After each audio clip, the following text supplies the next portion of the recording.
tirer des coups de fusil. Hier, leur cria du haut de l'arbre. Ne tirez pas! Petit oiseau et moi, nous avons déjà attrapé le loup. Aidez-nous à l'emmener au jardin zoologique. Imaginez la marche triomphale.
thought of life by analogy with a journey, with a pilgrimage, which had a serious purpose at the end, and the thing was to get to that end.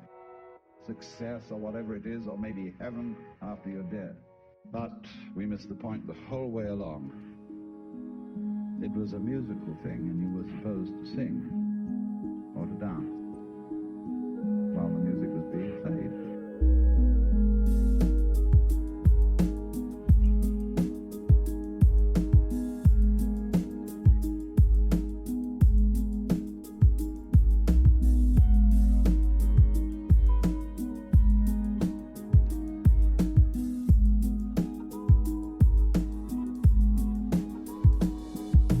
Just wait, the way we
There was a time when I had no respect, I felt hate. When I burned all my bridges till I couldn't escape. To this day, some motherfuckers want my head on the stake. Cause alcohol had me making lots of pivotal mistakes. Back in the days, I was insane, but now I'm flying straight. Or at least trying, cause I'll be lying if I said I'm a saint. Brain like a switchblade, quick to inflict pain. Cause I was self-conscious about my clothes and my zip face. Before I eat, I say grace, cause I feel stomach pains. If I got caught stealing food, I didn't need a thing. Yeah, I wanna tell my peers thanks every time I fucked up. Y'all forgave me with a clean slate. I used to feel chained, now I feel change, and it feels great. Just like a runaway slave. I'm in a good place. Just like a runaway slave. With a message for my people. Yeah. Whose voice is crying for freedom. Yeah. Freedom, motherfuckers. It's a bittersweet life, I know you know what it's like. Always gotta pay the pipe until your pockets are tight. Man, suicide's crossed my mind, but I never wanna die. My state of mind's more benign, I put the bad times behind eyes. Don't wanna lie, bend the truth for my child. Life is short, so smile. Fucking baby, you're wild. Never follow the crowd, I'd rather polish my style. If you ain't feeling what I'm saying, you just give it a while. One of these days you'll be too deep to get out. But if you struggle enough, you'll turn quicksand to firm ground. I used to feel chained, now I feel change, and it feels great. Yeah, and it feels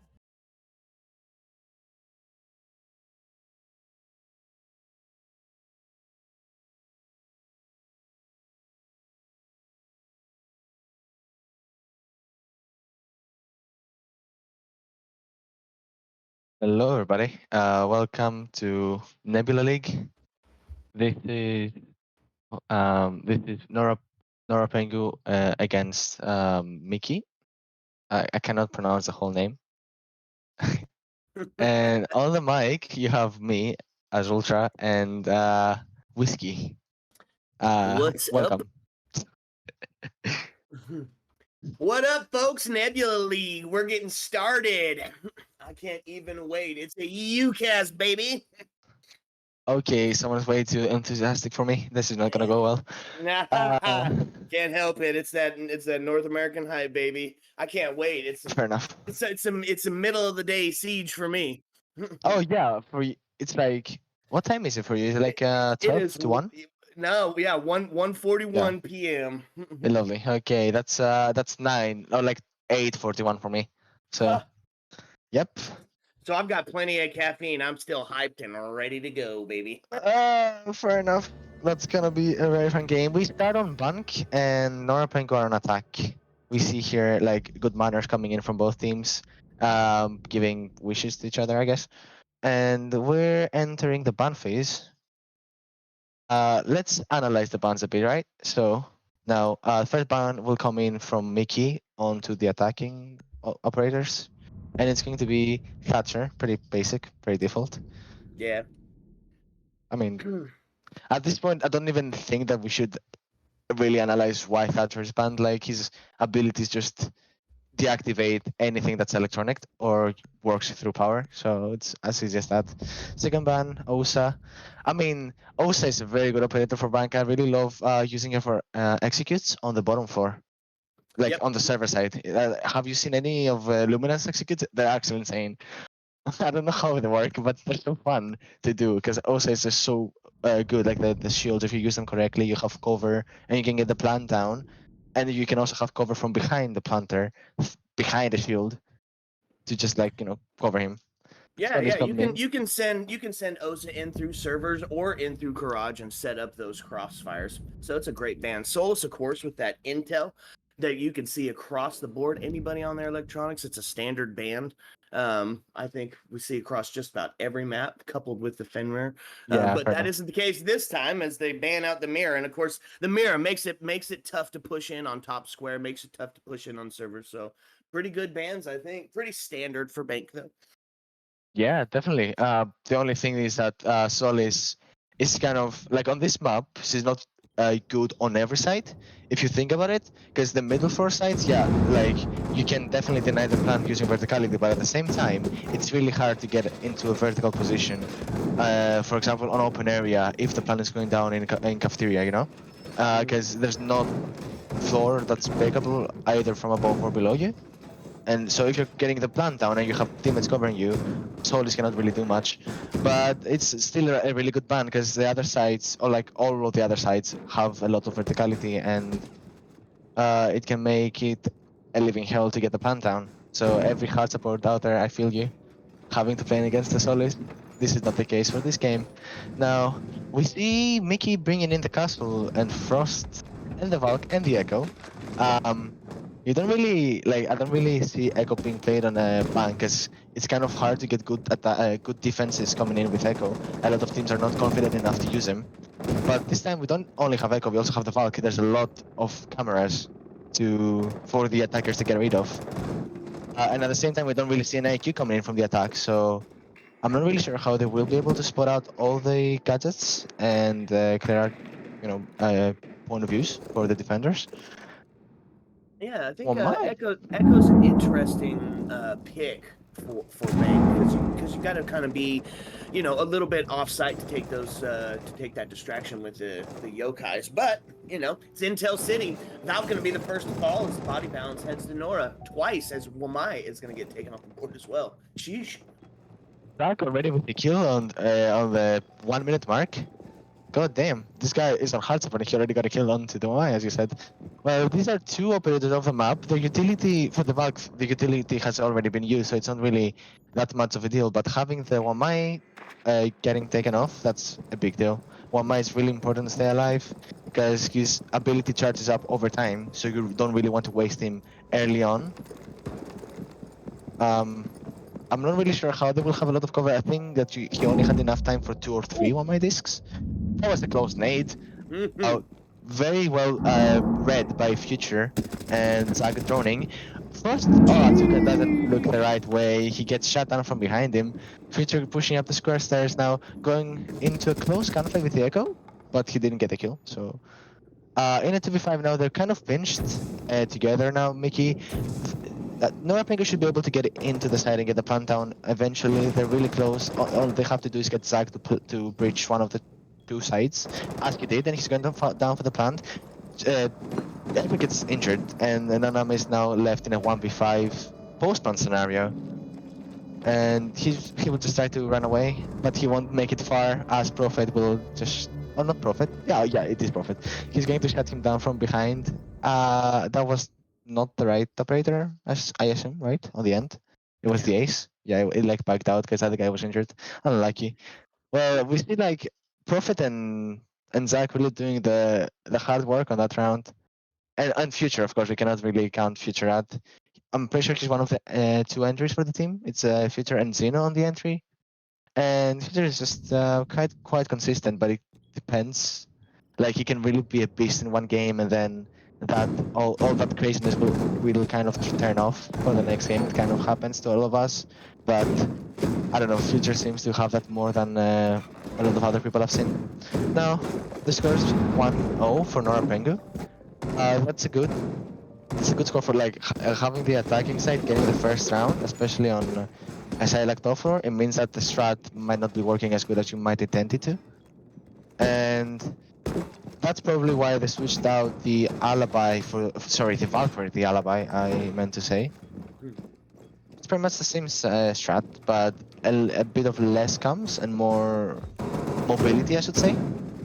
Alibi is really good. She can run away, run around in general. She has a good gun. It's kind of a pea shooter, but at the same time, it's quite fast.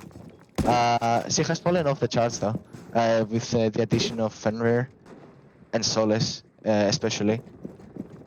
I love an alibi pick here, especially with the introduction of the observation blocker. It's going to make it great for those drones not to see in sight. And if you're new to Siege or you're new to Siege this season, observation blockers are something new that have come along. You get 3 of them to be brought along, and it can stop any intel gadget from the enemy team to be used on certain areas there, including if a Brava takes a default cam or a bulletproof camera and not able to see those. So I like that on the alibi call. Yeah, 100%. I mean, losing the shield, I'm not really sure if it was a good trade, but the observation blockers can really be huge if you know how to use them correctly. I'm kind of scared, seeing the Lion and the Blitz, but Lion gets shut down as soon as I talk about him. Speak of the devil, they say. Not to be thinking about the future. Now, Blitz is still alive. Prophet getting a nice nade onto Noname. Wow. The second one right now. Negative on the impact for that grenade. Body bounce favored in nobody, but here we go. Blitz is going to get the plant down. He takes 25, and he does not stick it. He gets back off it. Ooh, now what a vertical shot. That was really nice from KB. The plant is now down, Diffuser on the floor, so Fake gets a trade onto him though. Zach with a really nice shot. Diffuser is still cold on the floor. First will try to contest the Sophia. Gets into a really nice angle.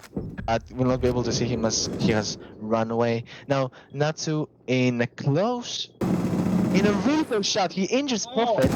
Diffuser once again down on the floor. Zeno about to get his life though, or like not his life, but his own life. Atuka getting the life of Zack instead, leaving Zeno in an active 1v3 situation. Now, he doesn't really have the diffuser on himself, and he can't really retrieve it right now. Tries to shut down Natsu, but he doesn't get the chance. One quick question. I don't know why I pronounced his name as Noname. Is it no-name or Noname? I don't know why I thought it as a fucking anime kind of name.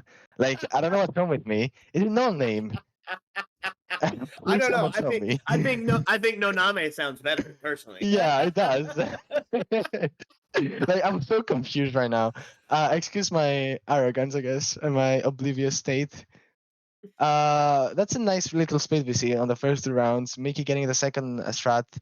I think that the alibi did a good work. Having the Valk out and getting the alibi in. So he got like 3 kills or something. It was Found herself, it was not too. Found herself, I believe, a triple on that. Yeah. And the entry kill. So, it was in favor of the attacking side of it the first time. Take that entry and finish the round out in a flawless round. On round number 2, defense going to find that entry kill followed up on a 3-piece that leads to the 1-1 we're looking at right now. And we head down in this age of verticality like you were speaking of earlier. Yeah. We're going to head to the open site for round number 3, and I imagine we're going to see a pretty heavy run game. Did bring along that castle, could see some plays like we're trying to set up, like we're holding up top. Maybe. I mean... I think there's no activity up there really right now, except for the... But, No, there's definitely going to be activity on the top floor. Having the Fenrir and the Oryx is just asking for people to push the top floor. Having a BP, the Fenrir's gadgets, and also the 2 proximity alarms, they're really huge for the defense side. But I really want to talk about KB's kill last round. The Wamai getting that vertical shot onto the planter, it was so good. It was exactly what Mikki needed to win that round.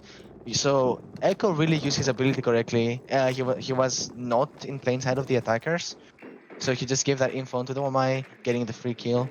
And I hope to see more plays like that coming in from Mikki, using these operators like Maestro this time, for example. And they also have the mute, but it's not really going to counter much except for the bridge when they are eventually going to go for it. Because there's no Brava to be afraid of. Yeah, but on that intel denied could be quite huge. They went for 2 sets of intel denied as they brought the mute and the observation blockers out again. Oh, yeah. Ooh, wait. So Zeno just rushes up boosters into archives, or yeah. Oh my lord, has a devastating cross setup, and Future gonna find the first kill. No! Body bounce tips in favor of Nora Pengu as it sits 5-3, and Gridlock taking a peek in to sight now. Got a long angle into open, setting up to get that execute ready to go again. And it looks like Nora Pengu is moving for the quick execute, and I gotta tell you, I'm here for it. 100%, and having that huge man advantage and 2 people looking into side is gonna be really hard for Mikki to get like a rotation to come out. Now still almost getting an angle onto the Maestro, but thank God for the mid we were talking about earlier. Maestro is going to be safe, so that's good for KB. Oh, firing through, sprays through, prop. Gonna find the kill on that one. See, it's gonna get traded on to Future as we're now sitting into a 4v2. It's 59 seconds left as it all rests on the shoulders of No Name and Atco.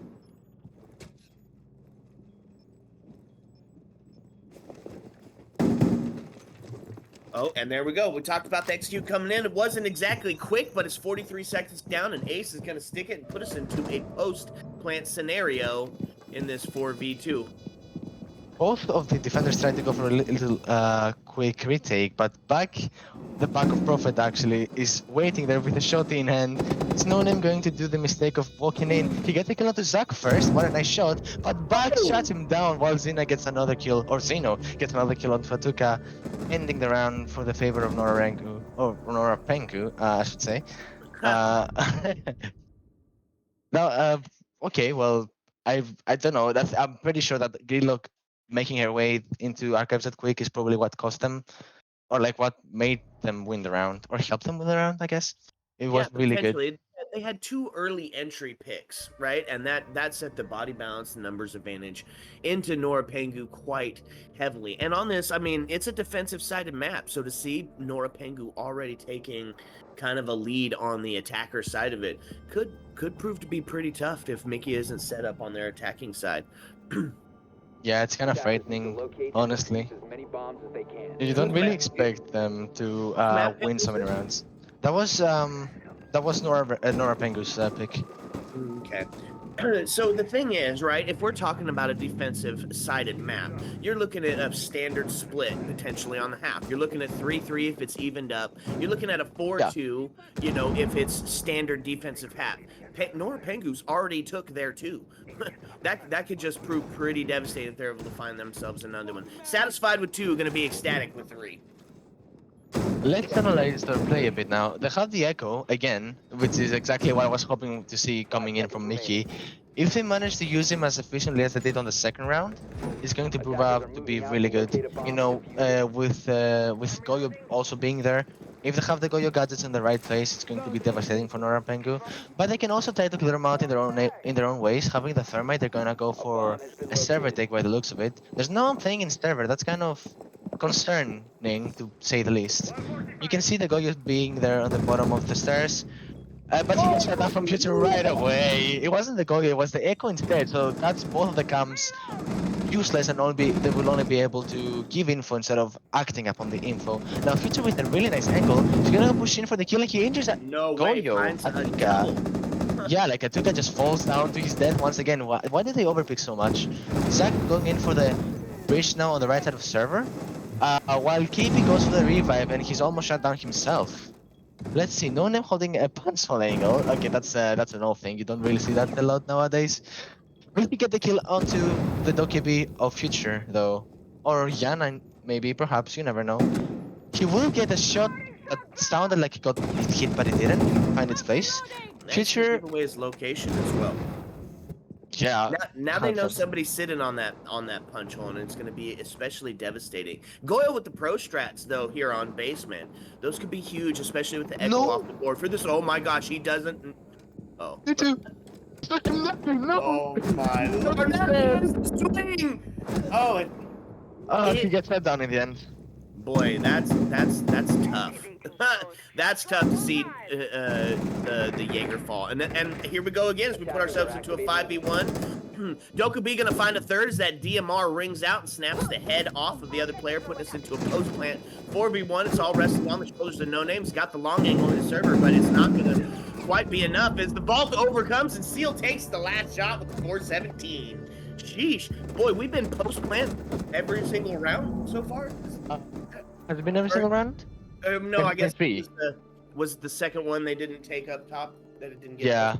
Yeah, it was the only one that they lost as well. So that's kind of it probably means something. If they get the plan down, the favors obviously go on towards their side, but they don't really tend to throw their post plan scenarios. Talking statistically here, but can we just talk about how much Nora Pengu seem to like the DMRs? Like, how many DMRs did they run only on the last round we just watched? It was like at least 2, right? I think it was a 3-piece. Didn't push in, got the first, right? Got the well, I don't know if it got the Goyo, but definitely downed him. I don't know if it eventually fell to the DMR. I know he was recovered. I thought it was potentially a 3-piece. Devastating in the hands of the right person. You can see people like players like Onigiri, who are just like DMR, aficionados. In the hands of the right person, you can cut like a surgeon. 100%. DMRs are really good. They're not overrated, but they're kind of underrated, and they're not overpowered at all. As long as you don't just just swing them for no reason, as we saw a couple of players do last round. This time though, will they have as many DMRs? It doesn't seem so. The only person that might have one is the Twitch, and I was right, Seal does run the DMR on the Twitch, so that's interesting to see. Xeno this time switches over to the Joanna instead of the Dokkaebi. That means that they will have a bit of less sound cues, but more nades, which is always good to clear out shields. And this time we can see that Mikki are actually going to hold the shield way heavier, having the DMRs on it and a couple of barbed wire I think I saw, and a couple of observation blockers as well. So they will turn their attention over to that. Still already made his way into Tellers. Does no name have any idea about that? He's getting droned at the same time. His on comes, he didn't see the drone that just literally looked at him. Zach with a really nice efficient droning. Oh, was it? Oh wait, I might be blind here. The drone was below. KB with a really weak piece onto Prophet. That's sledge off the board. It's really not that bad though, because there's not a lot of vertical into that side, so it's fine. KB almost gets shot down from Seal because he was looking the wrong way, but he makes his way to safety. I would suggest you run down those stairs and play for your life instead of just picking and swinging them for no reason. At the same time, we can see that Xin is coming down the stairs. That's really enticing to see. Okay, now KB decides to go down. My anxiety levels really went up there. Future getting a kill onto no name instead. Castle off the board. It's fine. The utility has been used in a 4v4 now, and 1 minute and 30 seconds left. Nutsy gets another one onto Seal though. Xeno with a very nice board bang. He's injured not to, but he's safe right now. He gets finished by Future instead. Ooh, okay, so... Man, put us into just inside a minute and a half, and it's 3-3 apiece here. And on the defensive side of it, they've got the intel with the Echo, who's going to be holding down. Going to be trying to get some of these castle barricades dealt with the Habana as they push in. 2 hard breach still on the board, and a set of nades. I guess that's why Sledge was kind of useful. Yeah, I gotta get rid of that deployable. It's been holding blue the entire freaking time. It's gonna be tough to push in, especially with those late round goyos. No way to take care of those early. They will only be able to use the flashbangs and the nades simultaneously to get rid of the ADSs and the shields following up. Atuka getting droned out by Zach here. I mean, there's not a lot of info onto the defenders, but there's not a lot of spaces they can be either. So all that Nora Pengu have to do now is correlate a push, and by the looks of it, they're going to drop both hatches at the same time. That's enticing to see. I'm really worried about this. It's going to be a bloodbath. Yep, but here's the deal: is they've already got the intel. They know where these folks are at. Fair enough. Yes, the flashes are gonna ring out, but here's Warden. No siege timing. Wait. Just gets swung from the elevators. He takes the shot into Vault, putting us into a 3v1, but it's 8 seconds left. They're going to have to get in. Instead, they go for the kills as Future finds that headshot and rips them off the board. Xeno getting the last beautiful shot on, was it the Warden? No, it was the Koyo, I believe. Yeah, it was a very nice long angle shot. I didn't even see the head in the replay. I don't know how he got that shot. Could be like a perspective bag or something. Well, essentially, that's why they're players and we're casters, huh? Yeah, I mean, I'm a player. I don't know about you. No. I'm a straight caster. I mean, I play ranked. You know. Oh yeah. That's kind of like Blazing, but I don't assume you know him. Blazing is cracked at rank, bruh. Well, I can only say that this is a defended-sided map, and we can see that Nora Pengu have a 4-round lead, or like a 3-round lead. And they're on the attacking side, so that's kind of concerning to see. If they win their attack side easily, then defense may be even harder to play against as Mikki. So, what will they do? They will go back to top floor and almost repeat the second strat they used, which helped them win the round, but instead of the alibi, they now have the Capcan. So more of a crowd control operator this time. They're going to have a couple of explosives around the map, might try to get a couple of damage points off. Just by walking into them. But I'm pretty sure that Zach will do a great job once again of droning the traps and get feeding info to his team so they don't die to them accidentally. Because teams that die to Capcom traps need to work on communication, and by the looks of it, Nora Pengu have very decent communication at this point.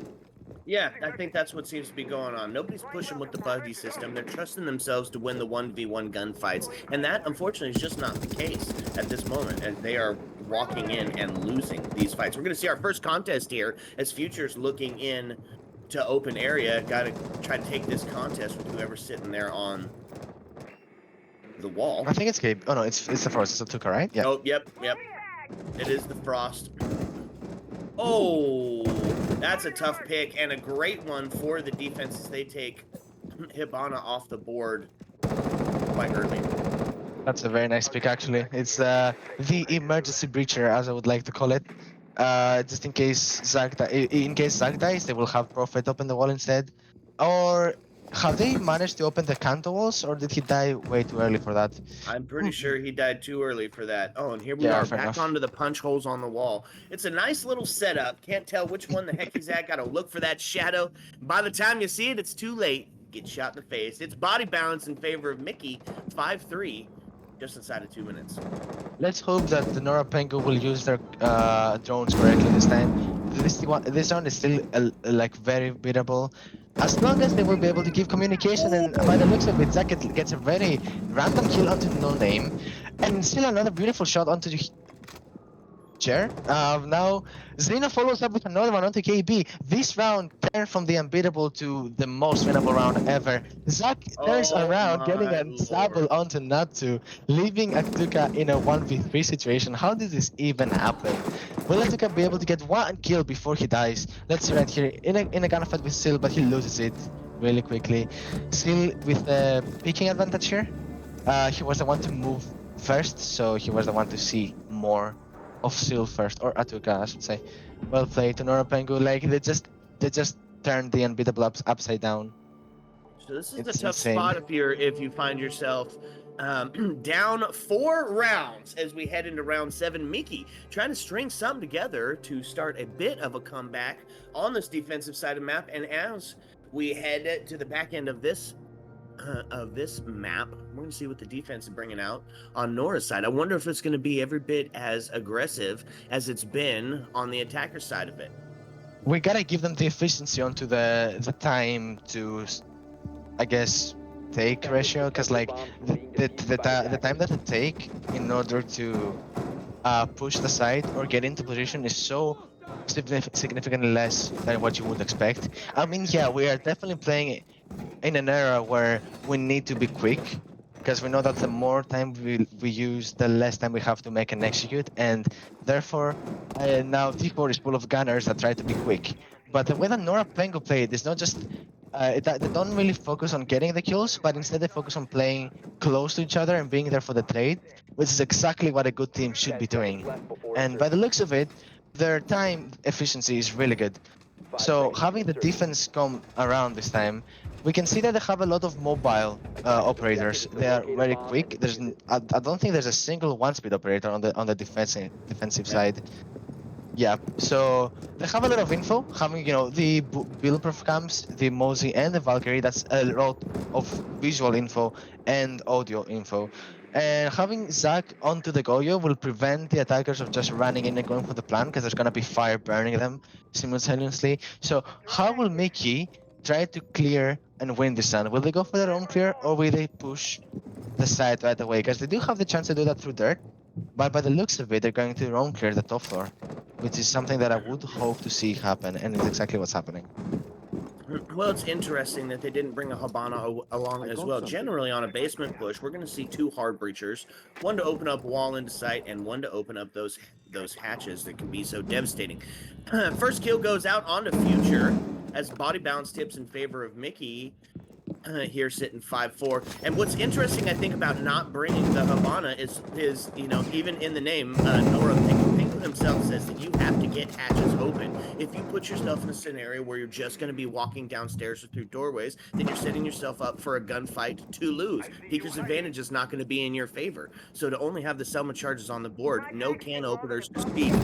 Yes, we got to go for that row clear as they do get Jackal off the board. Jeez.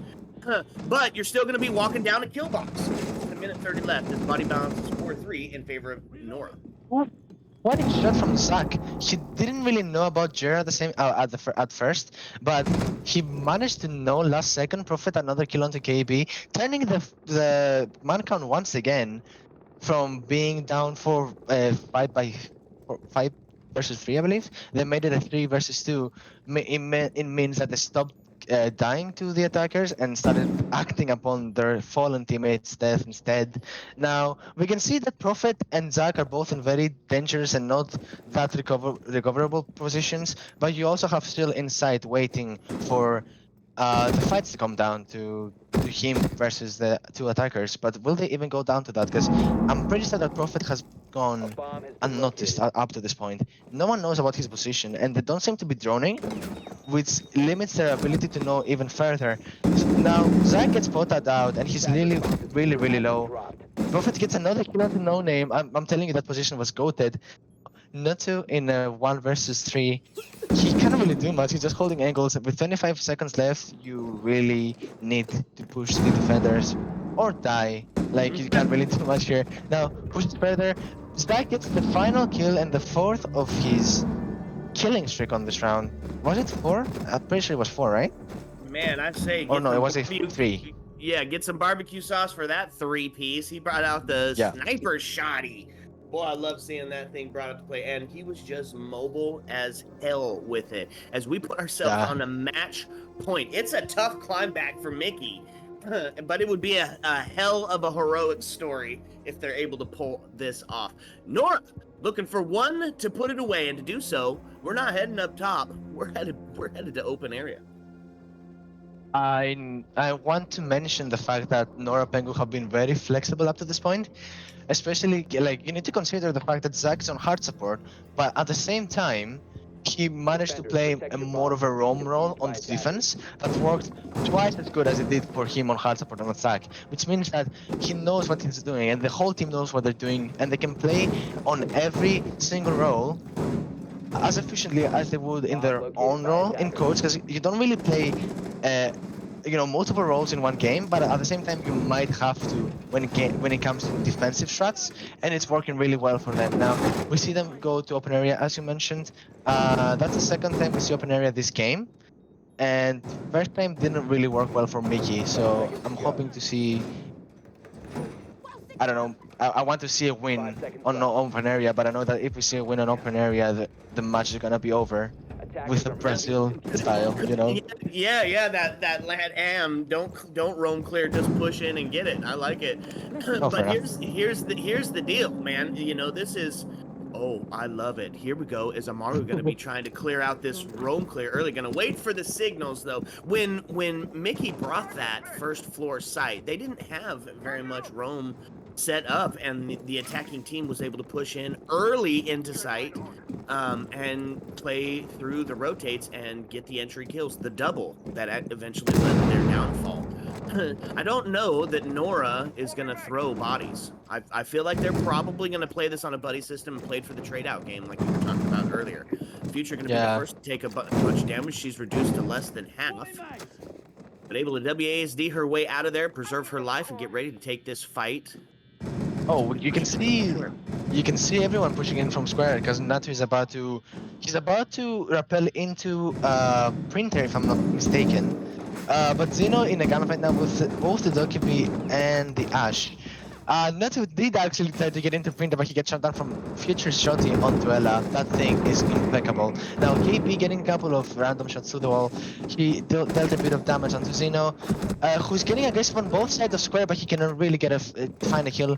Atuka gets a kill onto him instead, leaving Future in a one. Is it Future? No, it's not Future. You're leaving Steel, I'm pretty sure, on a 1v4 upstairs. Will he be able to drop the hatch and stay alive? No, it is Future. He does get the kill onto Jer. Now he's still gonna play that position, fake a couple of shots and drop down. That gives a huge advantage to Nora Pengu now. It means that the attackers cannot really take control of the hatch because it's being held, and all that they can do is either push one of the doorways or open the open area hatch. Zack going for a sneaky little flank there. No drones giving info onto him. He gets a beautiful shot at the no name and almost another one onto Atuka, but the Ash escapes with her life. Now Zack will make his way to E-Box once again, stealing the position that his teammate Prophet played last round.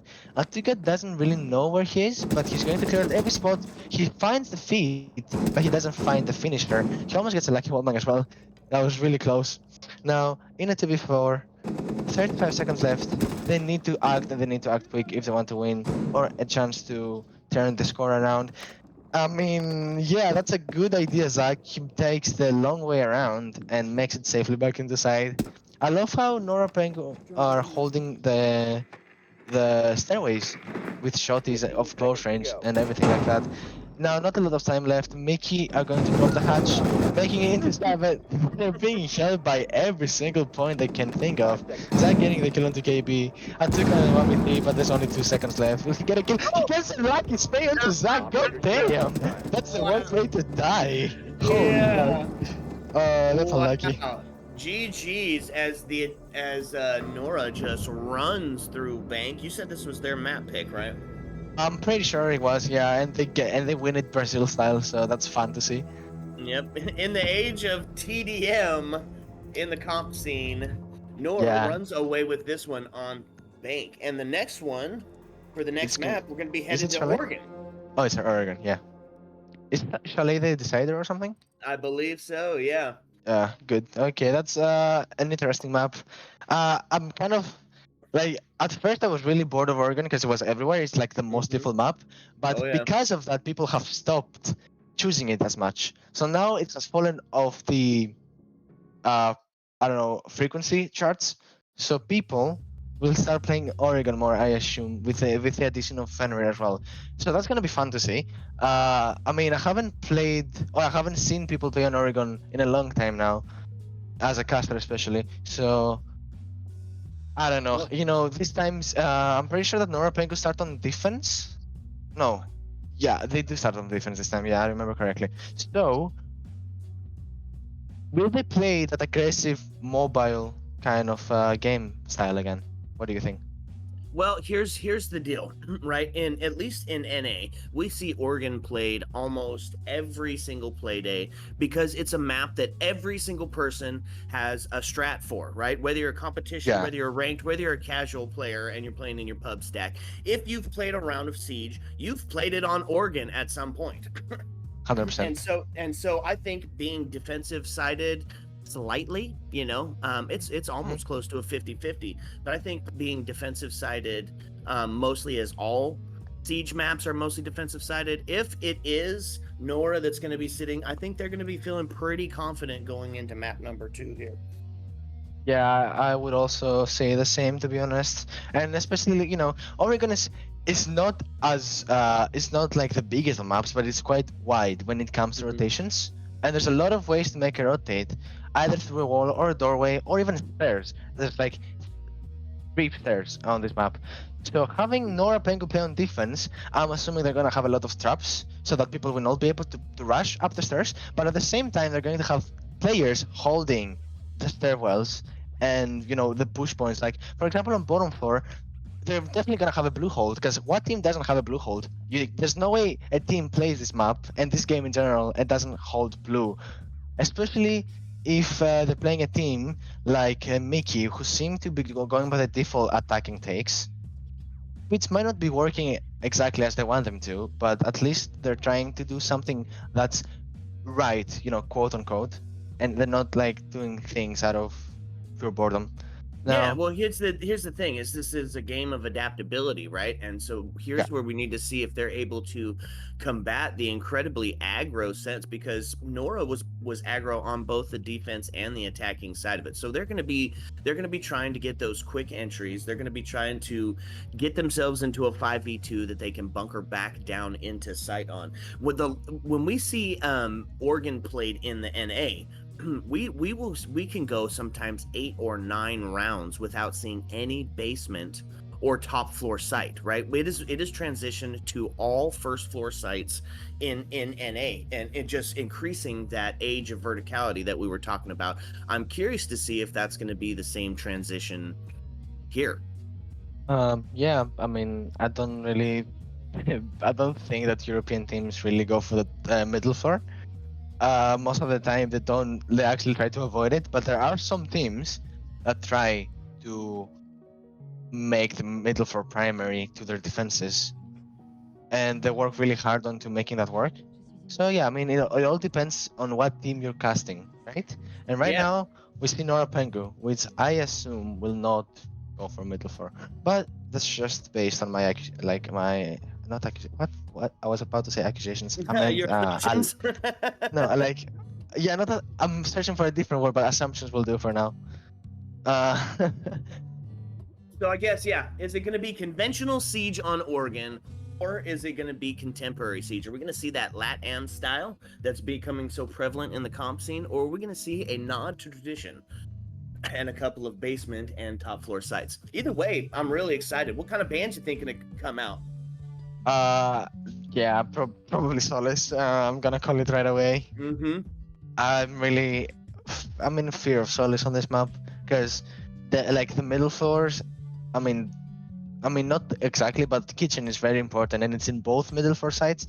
And kitchen has a lot of verticality above. If attackers make their way onto top floor, and you're playing on middle floor as a defender, then you're kind of stuck to say the least. And if if the site is on the middle floor, then you're eventually going to get into a gunfight in kitchen. That's almost 100% sure.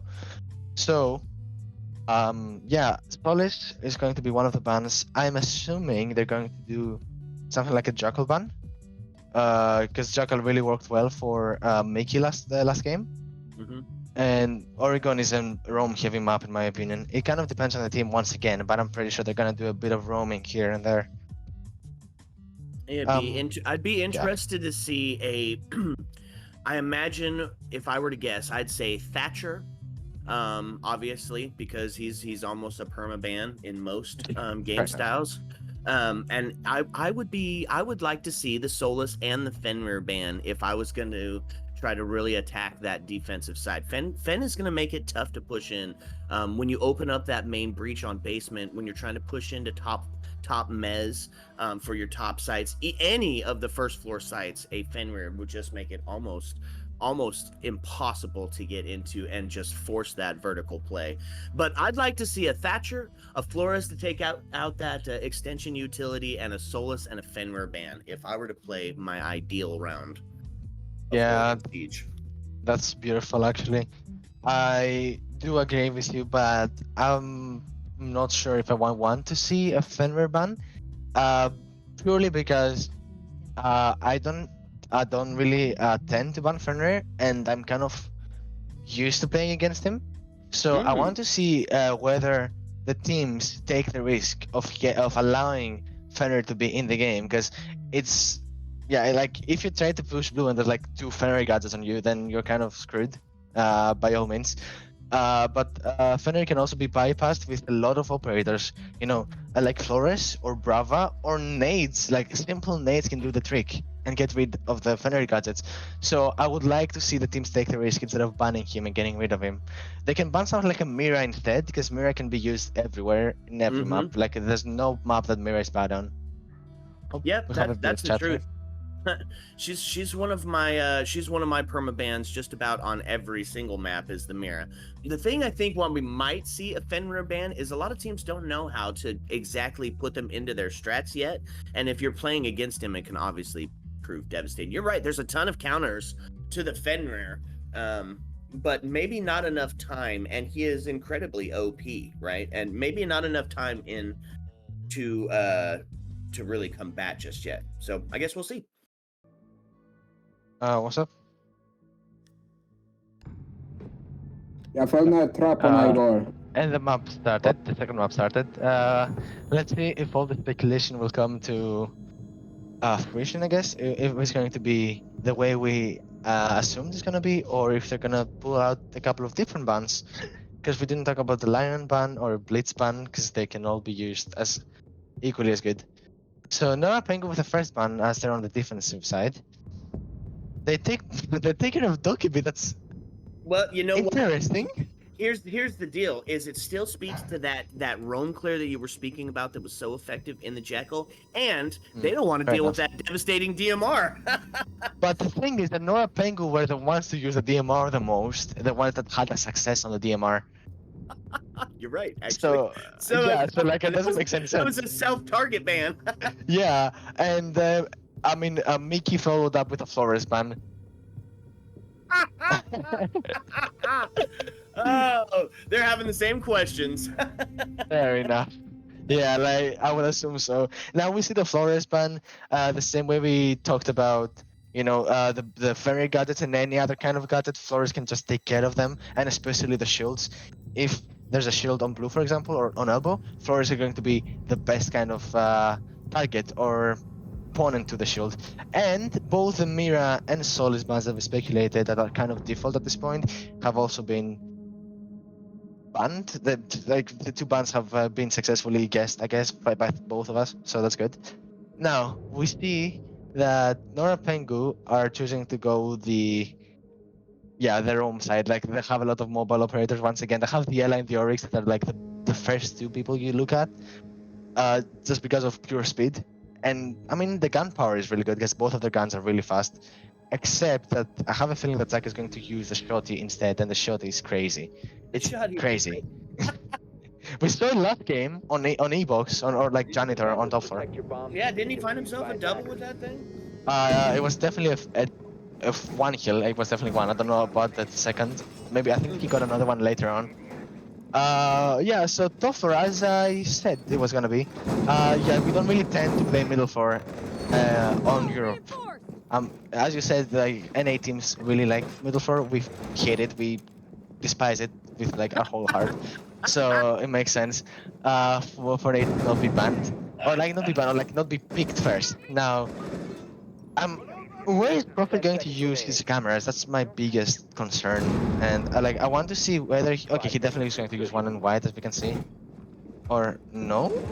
Was he not? He was holding it. Okay, he's not going to use one on white apparently. He's going to put it in Garrett's instead. It's a very poor placed cam. He didn't even try putting it down. That cam's going to be taken out immediately and is definitely not very effective on the garage push, especially. I mean, unless you're going to have somebody lying in wait to make use of that intel, that's a wasted cam.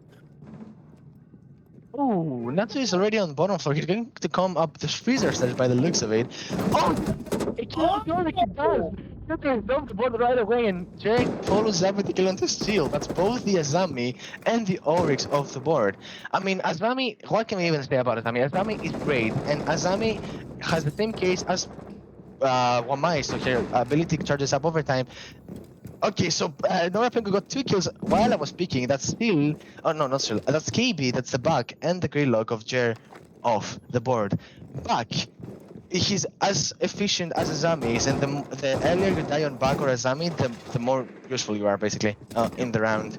Now, having the back of the board, that verticality we were talking about, it's vanished. There's no verticality at all. You can use nades. They have 4 in their pockets, so if they get their drones to work correctly, and they spot out a couple of defenders, camping in certain positions, their nades are going to be huge in regards of killing the defenders. Now, Jaeger has been spotted out. Zeno is going to push up, actually.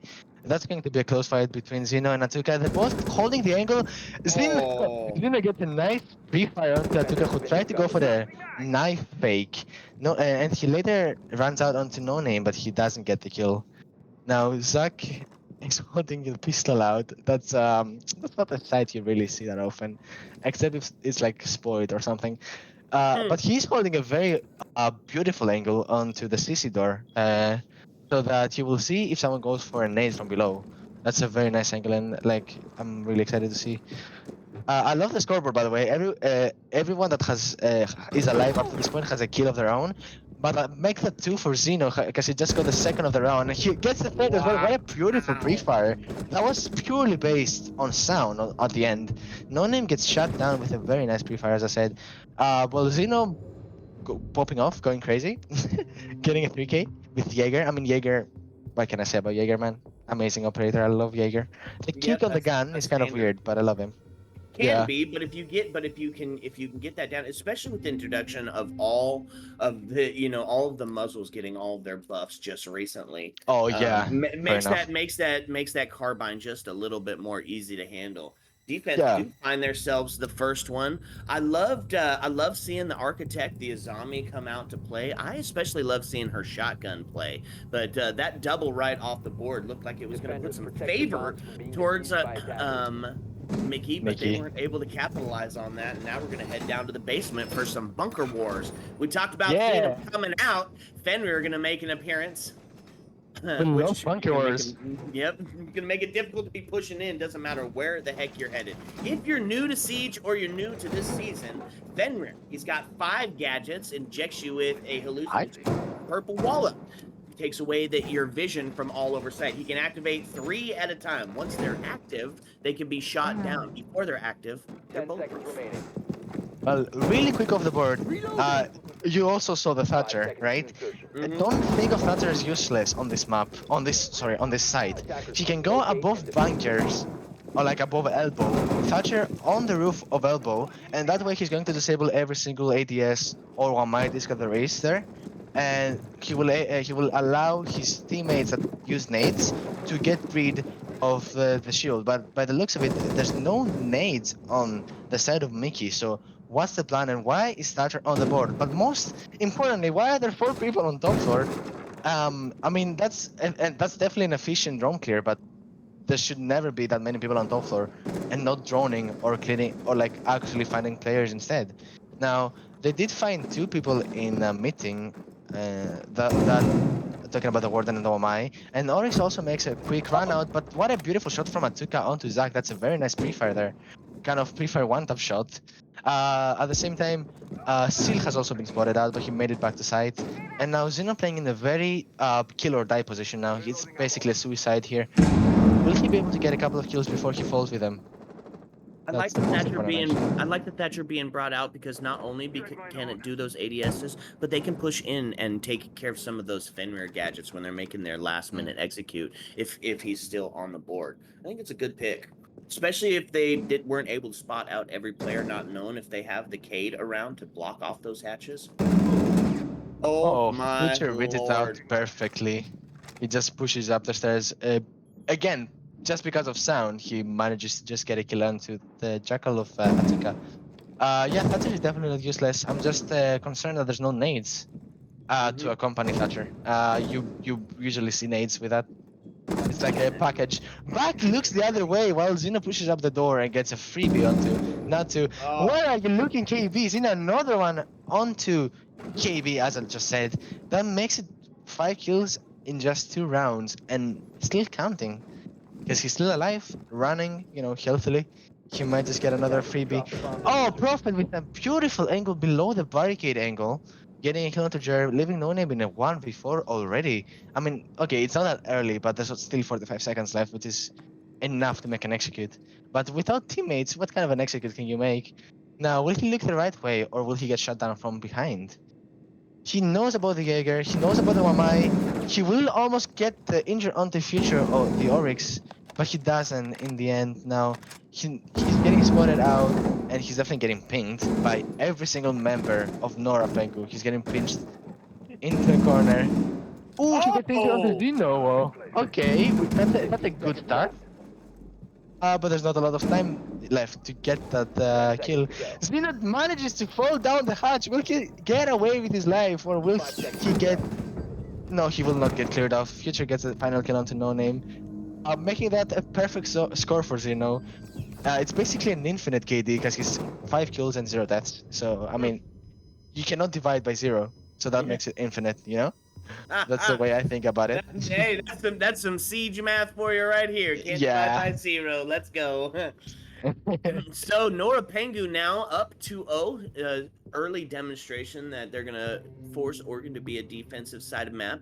What does Mikki need to do here to bring themselves back into it? Because into let's see, 7, 8, in 9 rounds, 10 rounds, they've had 1 win. What do they do to try to bring this back around and force the contest and force the gameplay against Nora? I mean, in my opinion, what they have to do is just screw them. Like, use their mouses, mice, and just shoot on their head. Because it's really not that hard. No, I'm not meaning it in a disgraceful way. I just mean that if they manage to get a bit better communication and droning, it's gonna be so much easier to get kills onto Nora Pengu. Because realistically speaking, Nora Pengu are not doing anything crazy. What they do is just run around, right? They only run around. Coming in corners. What is the best way to counter that? Drone them and shoot Yes. them in the head. So it's really simple for Mikki. As soon as they realize what they have to do, I'm pretty sure I'm very confident on them, because a lot of them are really good at shooting people. Because we saw it last game as well, and last round even. I think it was a Tuka with a nice kill onto the Baxters there from a like a pixel angle from the hatch through a wall on the lower floor. So it's crazy to see that they can shoot back, but they don't do it the correct way. What is that angle, no name? Oh, wow, okay, I haven't seen that before. You can see the lobby door if you stand on that car, apparently. Now, that's what I mean about communication. Getting on the door at the right time. They can see that Oryx will try to go for a spawn pick, or like a run out. It's not exactly a spawn pick.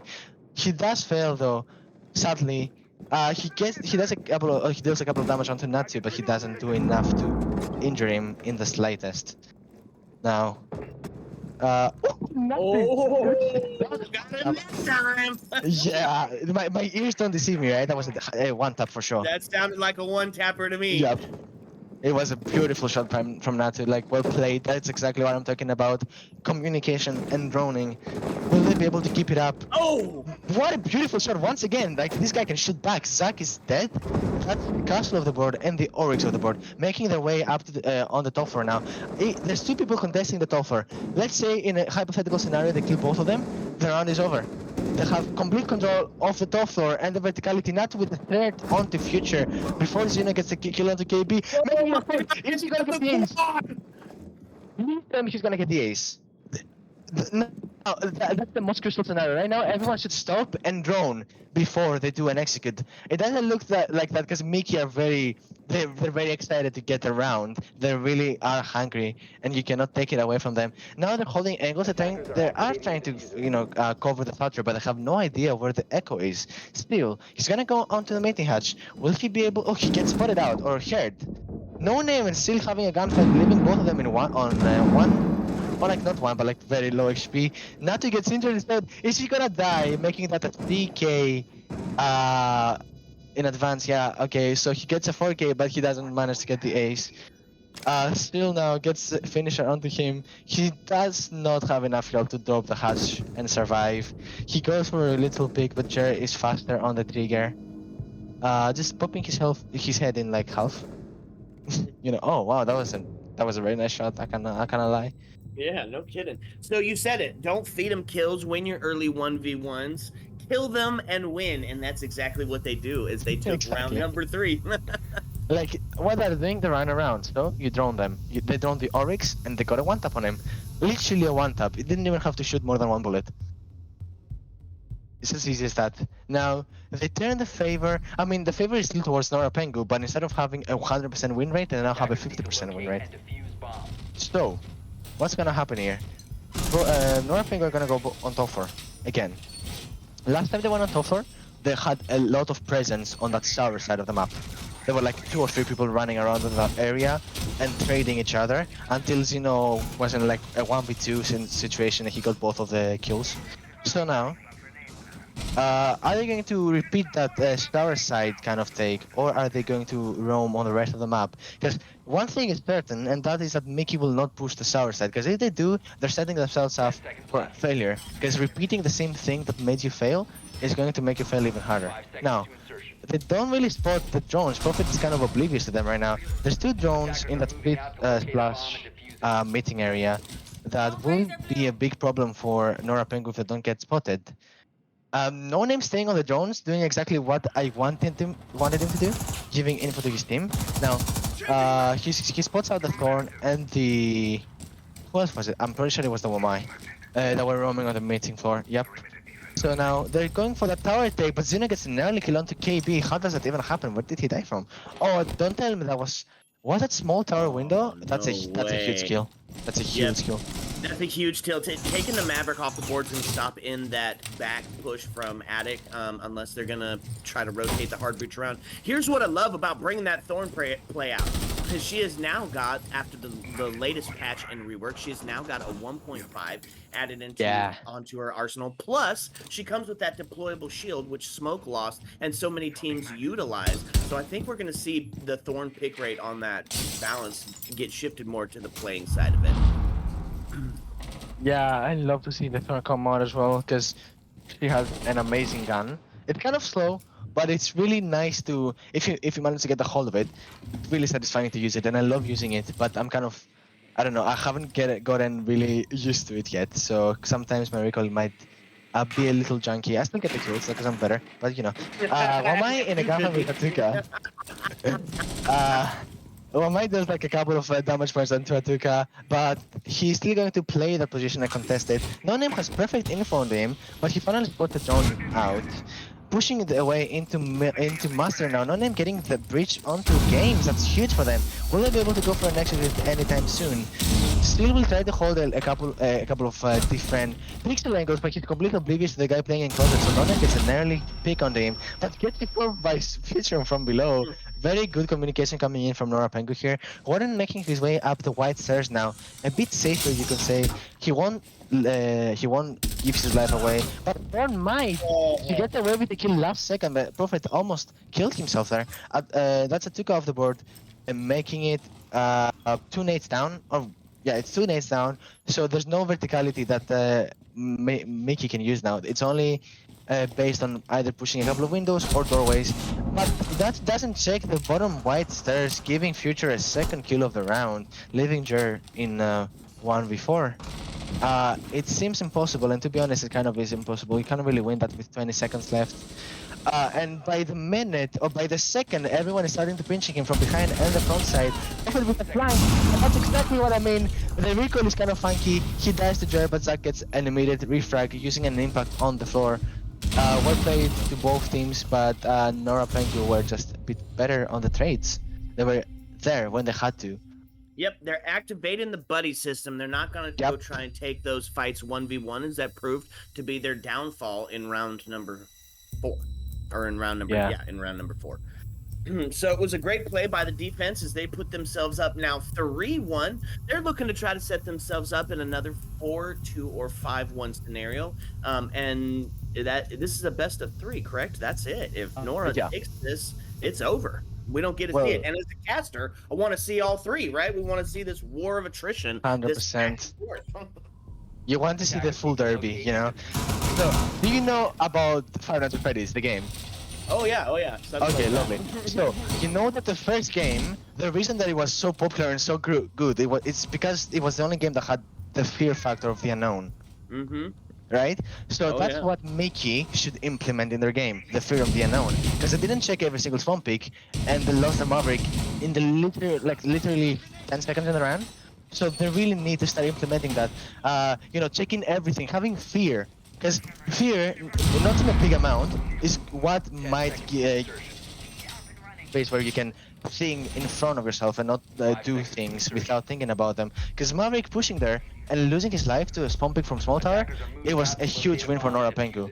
It was one of the most important attackers. It's reckless is what it is. At this level of gameplay, you should be knowing that spawn peak is going to be there, and you should be pre-firing, as you say, every single angle. So the thing is, at this level of competition, it's any single player that can pop off from any single angle. You got to have the intel, you got to have the adaptability, and Wamai is going to get taken off the board, and that's a huge pick as he's sitting 7-2. They are going to down the Iana, but Buck's going to push in to try to help clear that guy out of showers and pick up their partners. It's a 5v4 as the body balance is tipped in favor of Mikki. Yeah, this time they just joined a bit better than last round, and they also thought about someone being on the shower side. That's why they sent 2 people there instead of just sending 1. That's what I'm talking about. The fear factor, or like more of an awareness factor. You need to think about everything. Beautiful Kiron not to. Future! KB setting his... KB just set his teammate up for failure and then died to Zach. That's so sad to see. That's an unlucky angle there. I get why he opened it, but they had to make sure that there was no one in there first. Jer getting a kill onto Profetiska in the meantime. That is Valk off the board. That is not really a bad thing for Nora Pengu because the utility is already placed. You can really do much except from using your gun and killing people. Valk is useless. So now having a balanced man count, it's 3 versus 3. Mikki gonna go for a quick with the blue because everyone else is outside of the site. They're making their way into elbow and E-box at the same time. Who reinforced the hatch? Jerry's in the rotate, getting a gunfight in with Seal, but Seal doesn't get the better of him. Or She's going to push through the rotate, but Atuka is coming in from behind him. She has no idea. She's going to get shut down any minute now. But Future's getting the refrag right away. The plan is the diffuser is down on the floor, and what was almost a certain win for Mikki became a 1 versus 2. Is No Name going to clutch this? There's one player playing in Harry Potter, and he is completely immune to the flashbangs. By the looks of it, No Name is going to kind of relocate a bit. But both of the defenders are pushing him at the same time. Now, he might get an early pick onto Zac. If he protects himself a bit better, meaning his feet are not visible, then he might have a couple of chances to win this. Now, in a close 1v1 with the Jaeger as well, one flashbang in pocket. He's faking the diffuser down, but Nora Pengu is not buying into it. Pre-firing the common angle behind the bomb. There's a BP as well looking at him, so he can't really do much. He can't leave silently because he's going to be heard. No flashbangs left. This time not particularly faking the plant. He almost... that was a close 1v1, but Future gets a beautiful shot onto No Name, making it another win for Nora Pengu. This is one round before the split, and it's a 4-1. Exactly what we saw last game as well. With the only difference, last game, Nora Pengu started on attack, so we see that they're really thriving on both sides.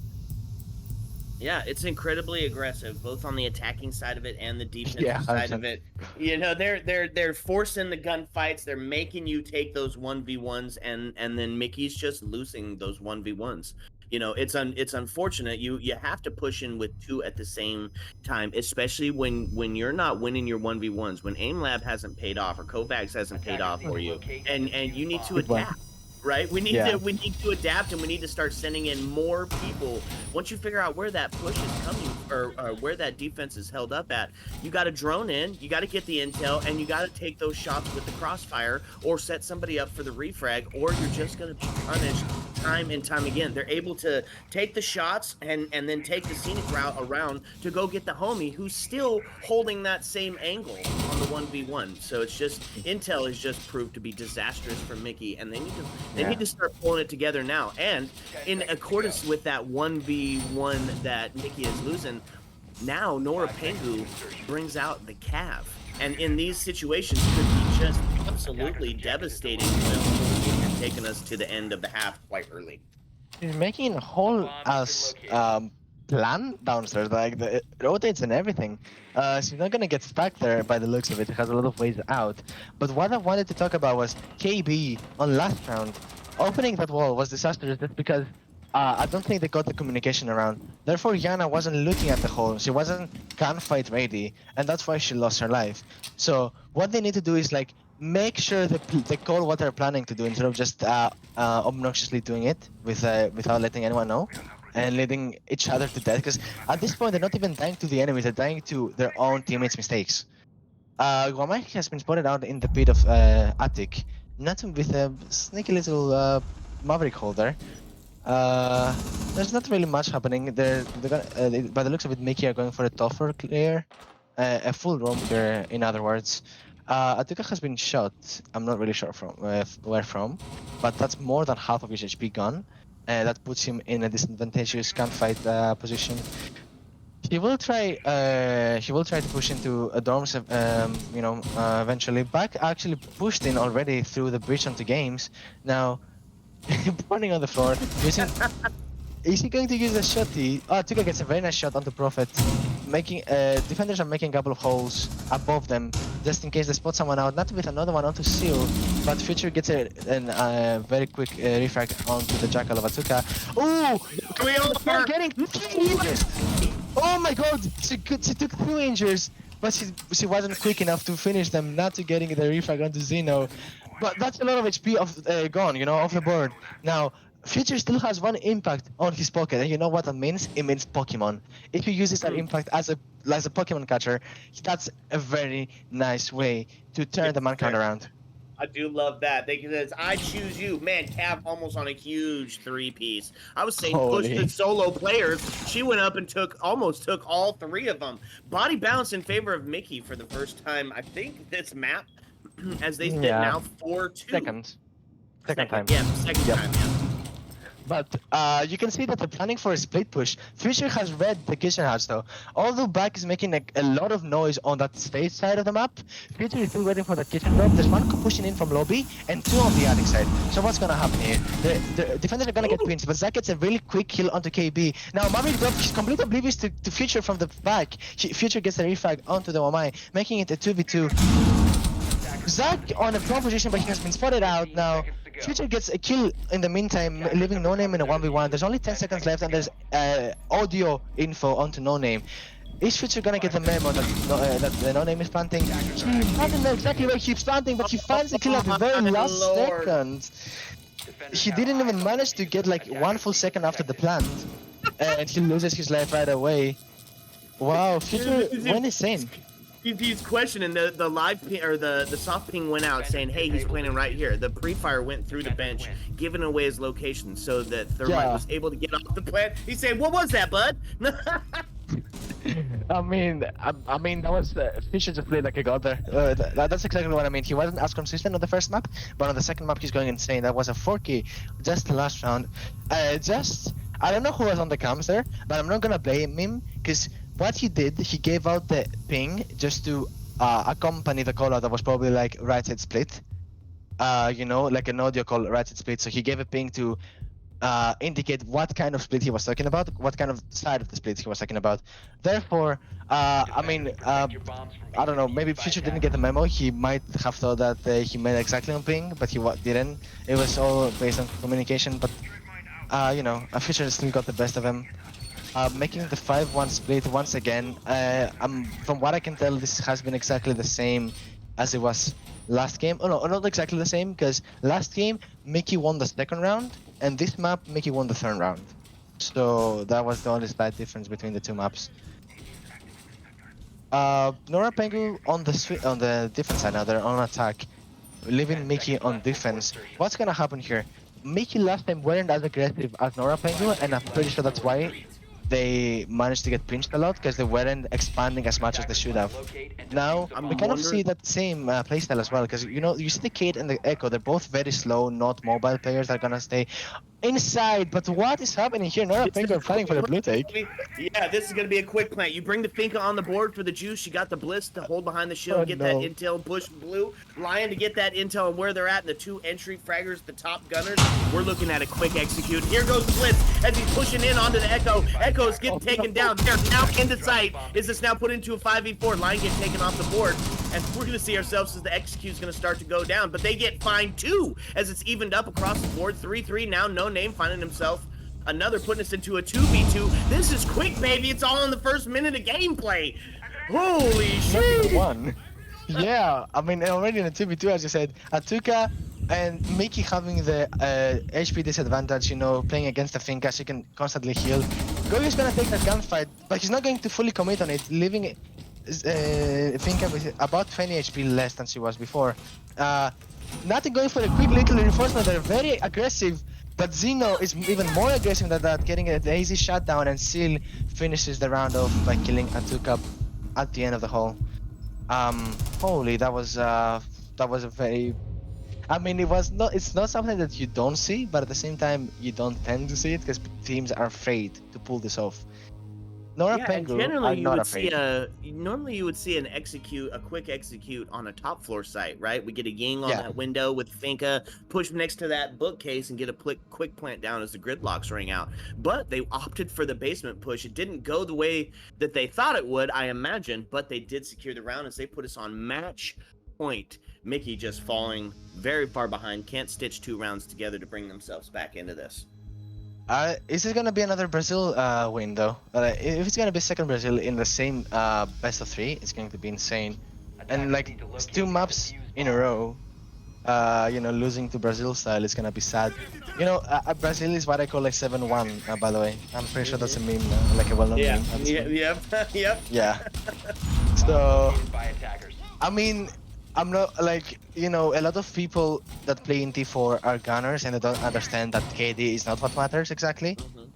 What matters the most is the way that a player can think of what they should do. For example, I'm not really good. Sometimes like I get mixed mixed thoughts, and I'm not sure what my actually want what actually I want to I want to have. I mean, so like I have an Nigel on my team, obviously. So I'm getting told what to do, but sometimes I'm getting lost in thought.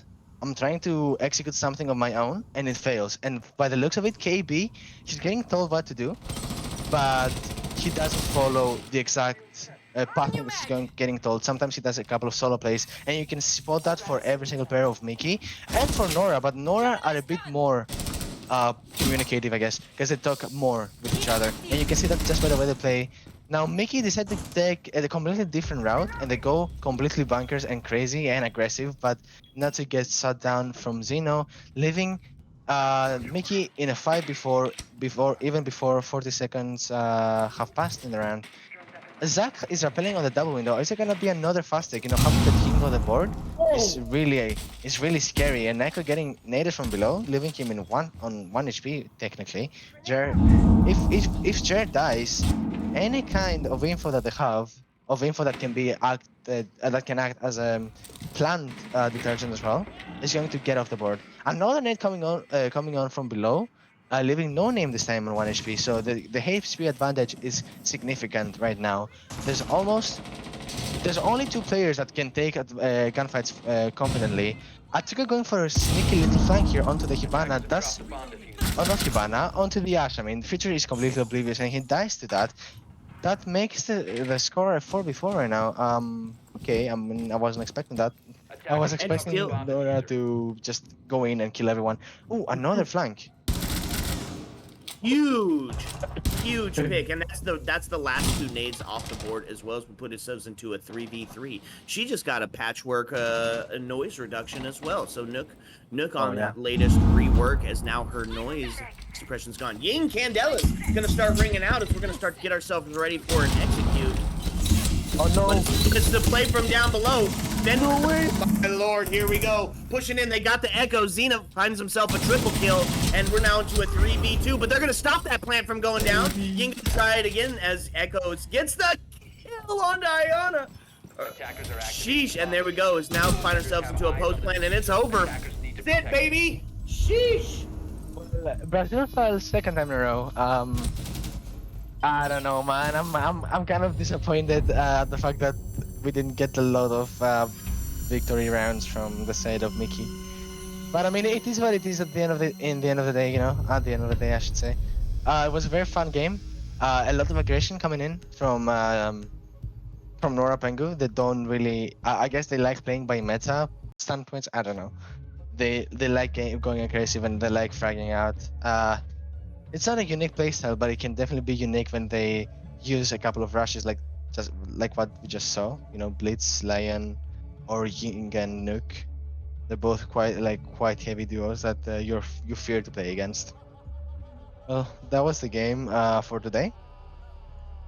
Yeah, huge game, man. What a dominant performance by Nora Pengu as they dominated both. What did they get? What did you call it? The Brazilian?